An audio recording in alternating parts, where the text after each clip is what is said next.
Elisabeth, come on in.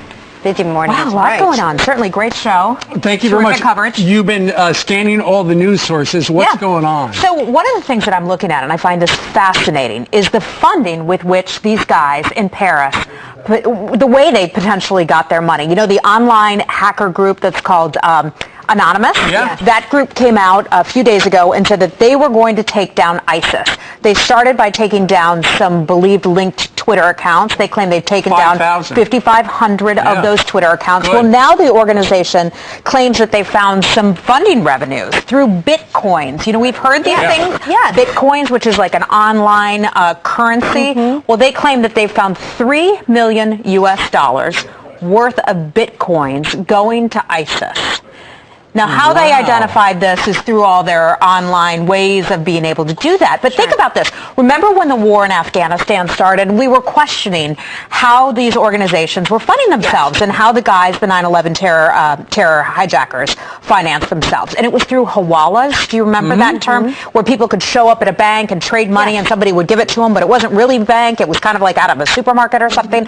Well, this may be the new version of the hawala, where you send money to me, but yet it's totally unregulated. No government keeps track of it whatsoever. That's right, and the key is it's untraceable. Yes. Because it's just one of those things out there in the deep webs where you can, floating around. Between the and evasive, next thing you know, you can buy stuff. The evasive money trail and the evasive way that they're communicating now, via PlayStation, via emails, where they're holding things in the draft column so that someone can access that in terms of communication, but it's never sent, so it's not tracked. This is a whole new world in terms of their edge, and we hope not advantage when it comes to these underground communications. Yeah, I got a note from somebody I used to work with, a child psychologist, who said that she was pitching a story about a number of families who she has worked with have been asking her, my kids are saying, is this going to happen to us? Are we going to get killed here, wherever we live? And it's a good thing to start asking yourself, what do you tell your kids? I know both my girls have said, one works in Washington, one works here in New York City. How are we going to be safe? And Dad, and you just have to say what the police say, and what we had Rudy say earlier today. He said, if you change your routine, then the bad guys win, so just go ahead and live your life. Right, and there's a line between situational awareness and fear.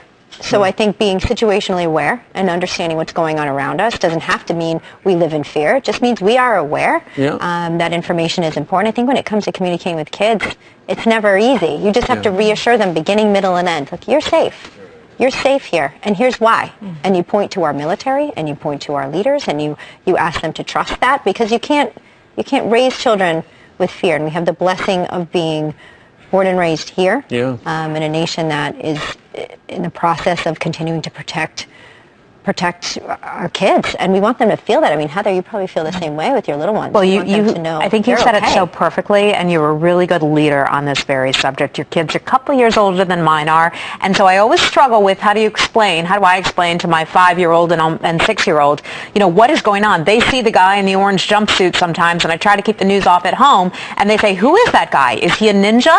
And I try to say, you are safe at home. Mommy will always protect you, but it's a tough one because there are real threats. And then you pray. Look, I turn right to Scripture. I go right to Scripture and pray there, because I find comfort there myself when I look for it. And so I would assume that they would find the same thing, because when I don't have the words, I know where to find it.